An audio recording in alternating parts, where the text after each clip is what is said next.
Well, thanks, George. I appreciate the introduction. Good to see everyone here this evening. I'm excited to share with you about this device called Bemer. And I use the word excitement not loosely because, as George mentioned, I've been practicing medicine for 37 years in the area of functional medicine. And I wasn't looking for something else to do. I had 2 clinics. I was very busy. I just finished writing my book, and we're working on the process of getting that published. And so when Bemer came along, I decided to take a look, and because a good friend of mine had gotten some amazing results, and in fact, frankly, results that weren't supposed to take place with what I knew medically. So it compelled me to take a look, and as I looked, it's led me to being here tonight to share some of this exciting information with you. So coming from my background, I've worked in functional or natural medicine. I look for causality of issues. I look for causes of disease, and I want to treat the cause as opposed to dealing with the symptoms, dealing primarily with those things that people come into doctors' offices for every single day. So listed at the top, we see up here, we've got things listed at the top: stressed, restless, discomfort, unfocused, low energy. What are those? Well, those are symptoms. And the majority of our healthcare system is revolving around addressing and looking for solutions, not so much the cause, but looking for things that will turn down those symptoms. As George mentioned to you in the first part of this, there's a long list of medications, and we consume more medications to chase those symptoms. And it's been a long indoctrination, really almost since the advent of radio and television. There's always been something to push this idea of symptom relief orientation. So for example, if I say plop, plop, fizz, fizz, oh, what a relief it is. The main thing that will come to your mind is what? Yeah, Alka-Seltzer. And it was, you want relief, here's Alka-Seltzer. If you have a really, really bad headache, you don't just have a headache, you have a Excedrin headache. So the company wants you to position their name with that condition and therefore take that supplement. Not in that case, not supplement, but the medication to make a difference. And several years ago, there was another commercial that said, indigestion. It was this kind of wrong name. Of course, he's holding his belly, so right away you get that feeling.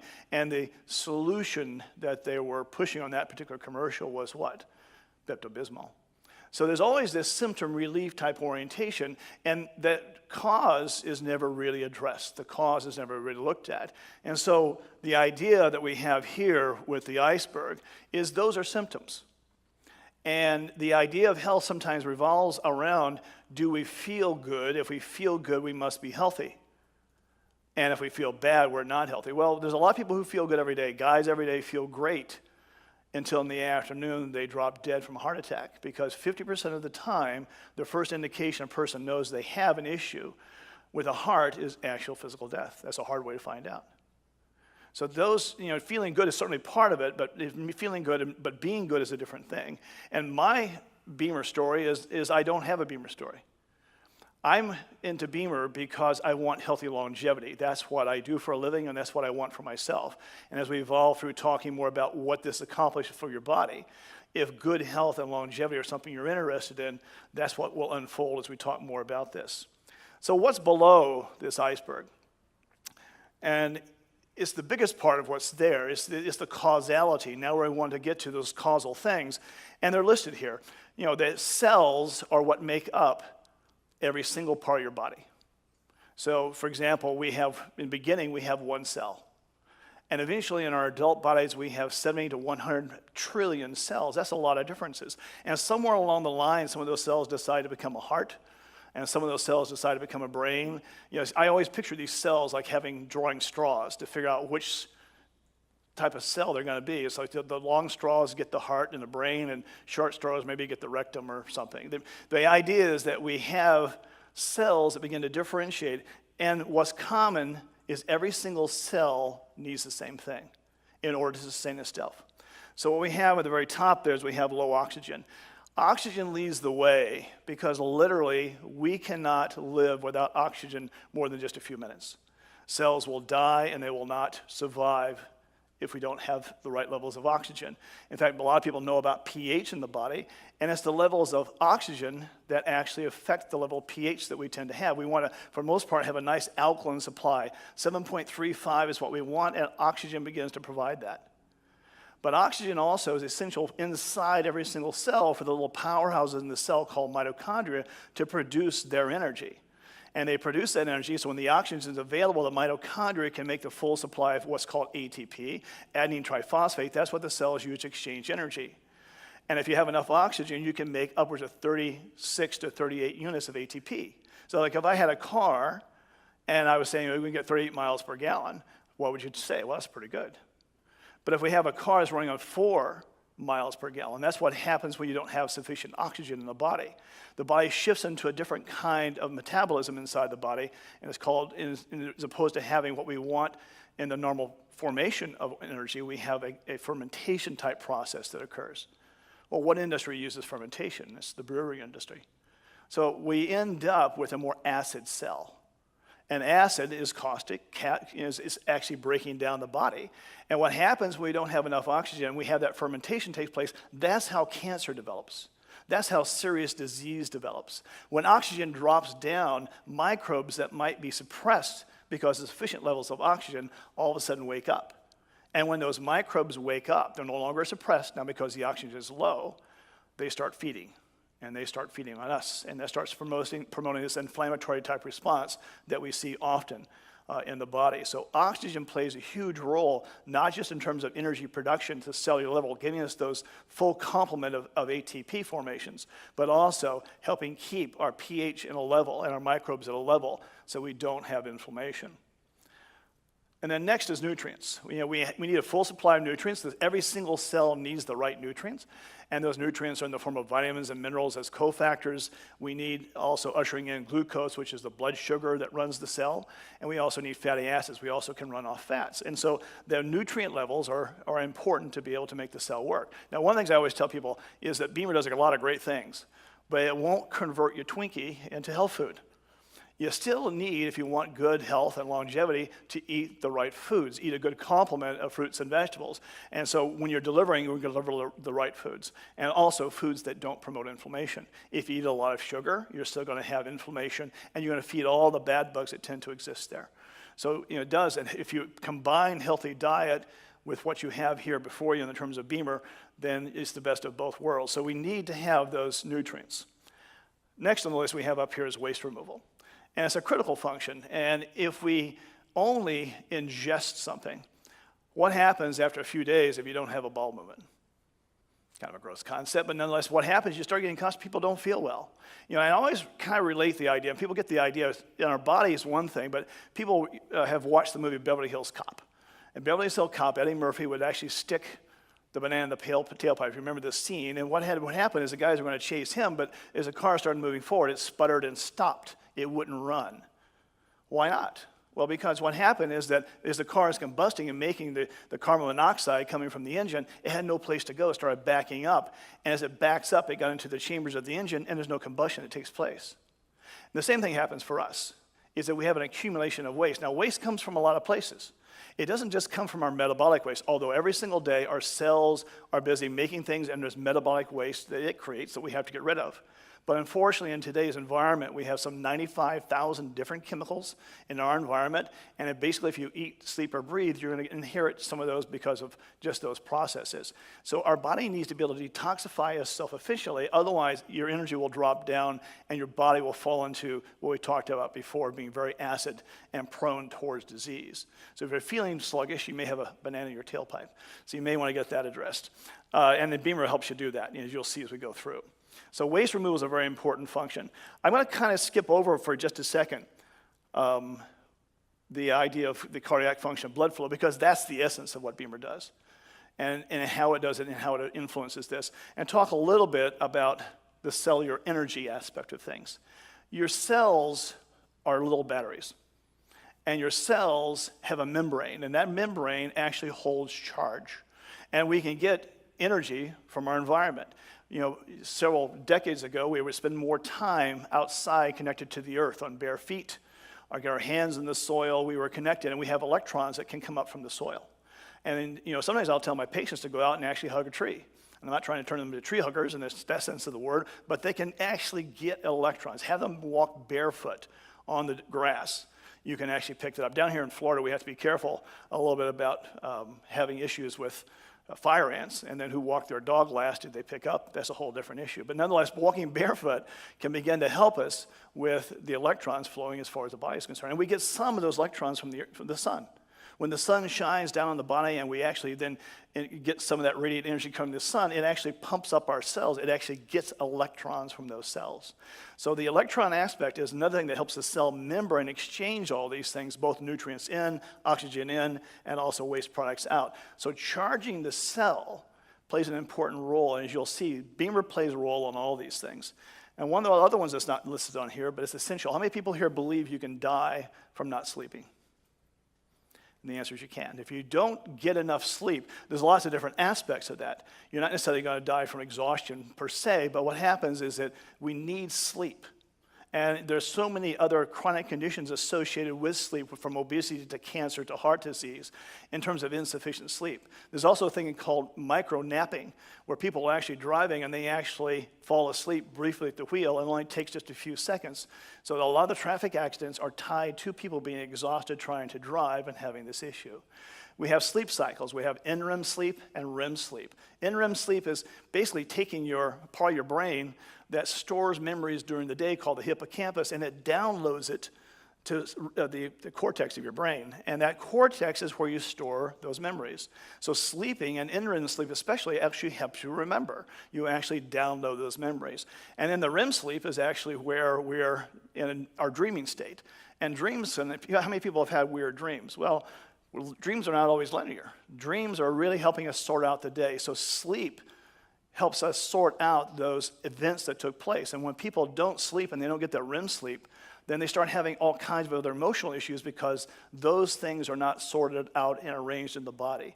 So sleep is something that's very vital for all cells, and for particularly our brain cells, and how we do emotionally to begin to function properly. And of course, then we have low cardiac function and blood flow. Blood flow is at the heart of Bemer, because it's blood flow that delivers all these things to wherever it has to go. And the way it does that is with a series of arteries and veins. Arteries, for the most part, are part of our vascular system that carries oxygenated materials and nutrients out to the cells of the body, and making sure that they have plenty of oxygen. And then the veins usually are carrying those waste products back to be filtered by the liver or by the kidneys, or handled in the lymphatic system a different way. So there's this to and from network, and it's a closed system. Things that go out must come back, and that's how it works as far as a system. And they're really helping us deliver those, and that's the essence, because it's Bemer, its ability to talk to the systems of the body, to talk to these arterioles, are what's important. And when you start looking at the overall percentages, we've got the arteries. Now, a lot of times I give the idea the arteries are kind of like the major highways in your city. I mean, it's designed to carry large volumes of cars passing through, but there aren't a whole lot of exits out to the neighborhoods. And so arteries are carrying basically passengers to a given area in large volumes. And we don't have much of an opportunity for exits. Then we have the veins. Veins are carrying things back away. So it's maybe you're commuting to work and you're commuting back, you're doing it on the large vessels. That, again, is designed to carry the flow. But what gets you to your neighborhood are the microvessels. And the microvessels are all the abundance of roads and so forth that takes you to your workplace, it takes you to your home, it takes you to wherever you want to go. That's ultimately how you get to your destination. So you get off the highway and you're going out. And these particularly microvessels are extremely small. They're smaller than the hair of your head. And so as a result, they go out to every single part of your body. And your cells have to be nourished. They have to receive oxygen.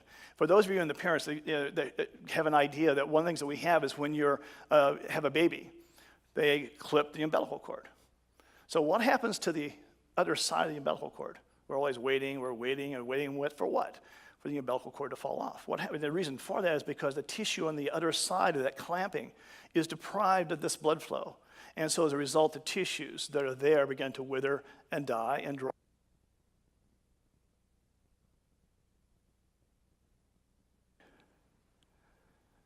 There? All right. So what we're looking at is that that tissue on the other side of the clamp actually begins to wither and die, and it falls off. And that's what happens to any cell of the body that can't get that. You know, sometimes I'll have people take a deep breath. Do that right now. Take a nice big deep breath. And let it out. First of all, that's great for you because it kicks in the parasympathetics, but that oxygen is breathed into your lungs, but how does it get out there? It's through the circulation. And we have a vast network of this microcirculation that covers some 74,000 miles. I mean, that's several trips around the planet. That's the network that you have inside your body to make sure every single one of those 100 trillion cells gets the nourishment it needs. And the way that happens is, again, these microcirculation capillaries, they carry the oxygen nutrition that goes out to the cell, and then around the cell, there's this area called interstitial spaces that allows the cells to dump its excess waste and toxins, and then it's returned back to be returned. So that closed system is very important to get those things delivered. Now, how important is that? Is we can use the example just a minute ago in terms of the belly button falling off, but we also know people who have had other kinds of injuries that need that blood supply to get things occurring the correct way, and when they don't, they get all kinds of infections and those kind of things that take place. Now, when I first saw this video, and this is probably the most representative thing, I thought this was an animation. But as it turns out, it's actually delivered by a very sophisticated device called intervital microscopy, and it shows the inside of what happens with our circulation, both what can be blocked, as we see here. Now, if you're trying to move blood cells, and you're trying to move oxygen nutrition, that's a slow boat to China. But if you're moving it faster, which one of these would you like to have? And obviously, the oxygenation that takes place with this and the nutrients that's being carried is much more efficient with this form of circulation. And this is what is produced by the Bemer. So again, what happens when you have low circulation is low oxygen, low energy, and these other kinds of conditions that can begin to develop in terms of a whole host. And when you turn that back on, that's what begins to take place. I always say that Bemer doesn't heal anything. And I will sometimes ask the question, how many people think that Bemer does? Well, they may have gotten miraculous changes in their health, but the reality is that your body does the work of healing. All Bemer does is enhances the body's ability to do what it would normally could and should do if it had proper blood flow and circulation. If you can hear those last words, that's the essence. The Bemer enhances the abilities of the body to do what it would normally do if it had a full complement of blood flow.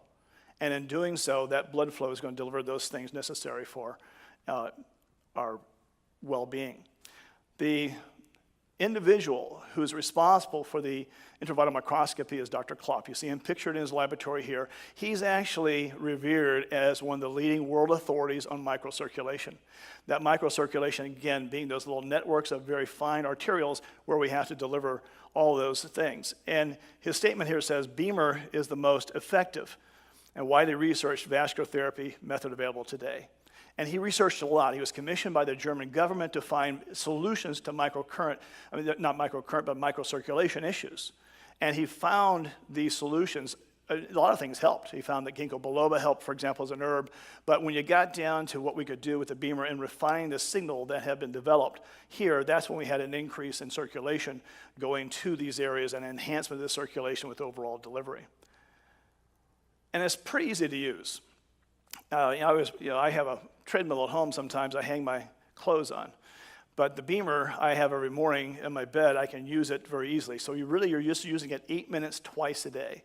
And it's extremely easy, obviously, and convenient. And you don't feel vibration. Those of you who have not tried it before, you don't feel heat, you don't feel anything, because what you're getting is you're getting a pulsation of this electromagnetic field being produced. And the electromagnetic field carries the signal to every cell of your body, but more especially to those cells that affect the microcirculation. And in doing so, in delivering that current through the microcurrent aspects of things, our cells begin to respond. So you do it 8 minutes twice a day. And without getting into a lot of detail about how our body works is a symphony of frequencies, but they all work between 0 and 40 hertz. And the body speaks in those kinds of languages. Anything above that begins to interfere with it. For example, the electrical lights and the sockets coming out of the walls, those all produce a 60 hertz field. It's a higher frequency. Our radio waves, our TV waves, our cell phones, our Wi-Fi's, all those things are putting out disparaging kinds of electromagnetic fields that interferes with that energy of the cell. And what Bemer does is helps normalize that. It helps regulate that energy when you lay on it every single time. And you see it also works in a very, people see microtesla. How big is that? Well, microtesla is just a unit of measurement. To give you an idea, we have this Earth's electromagnetic field, and we're surrounded by it. The Earth's electromagnetic field works between 25 and 65 microtesla, depends on where you are on the planet. Some places it's stronger, sometimes it's weaker. So you'll see that by working between 3.5 and 35 microtesla, it works within the confines of what our body's used to. Now, I sometimes use the analogy, and by the way, we need that magnetic field. We need that frequency that the Earth provides. The Earth actually oscillates at about 7.35 hertz. That's a frequency that the Earth produces. That's why the astronauts, when they go into outer space, have trouble because they lose that background. And we have some of that background being interfered with from these lights. And what Bemer does is helps restore some of that normal background what exists here. Also, I want to just touch on briefly that stronger is not better. When I was in my work in microcurrent, when I had my patents, we found that if we kept things below 1,000 microamps, that we would get certain reactions to the cell, very good things, more protein production, more ATP production. So we kept it subtle. We did not really want to have it be high. In fact, when we went above 1,000 microamps, these cells began to shut down. So this concept that bigger is better, stronger is better, and you'll hear that if you start doing due diligence and some of the other devices that we'll talk about, you'll find that bigger is not better. That your body is a symphony of subtle energies, and it works within that. And Bemer is designed to both be frequency friendly as well as intensity friendly from the very beginning. So it's extremely well thought out from a body and scientific standpoint. And so what it does is, as I said earlier, is it enhances the body's ability to do more of what it should be doing. And as a result, what we end up with are things like increased blood flow, oxygen, nutrition, endurance, concentration. I mean, these are all the benefits that we begin to get. And we also then have a diminution of a lot of times these symptoms that people tend to pay attention to. So it's not just a matter of symptoms, but it's a matter of enhanced function and longevity. As I said in the beginning, for me, I wanted a healthy longevity. And as a result, that's why I'm in Bemer, and that's why I tend to use it. And people will continue to use it because they feel healthier, they feel more vibrant, and that's what it tends to deliver. The other devices on the market, there's a lot of PMF devices. And I was aware of this, and I did my own due diligence because I knew PMF, and I said, okay, what separates Bemer from all the rest of these devices? All the rest of the devices tend to use some form of wave that's referred to as sinusoidal or some variation of those. And they can produce a stimulation to the body of around 300 per second. And those 300-second stimulations produce an effect on the body. So it's not to say there's no effect from PMF, but the reality is that it has a different kind of effect than what you have with Bemer. What Bemer does is it is specialized, and it's a patented waveform that actually produces 1,200 stimulations per second. And that additional stimulation is why we have such an enhanced effect from the use of Bemer compared to any other microcurrent, or pulse electromagnetic field device that might be on the market. In fact, Dr. Klopp is the one who did research on this.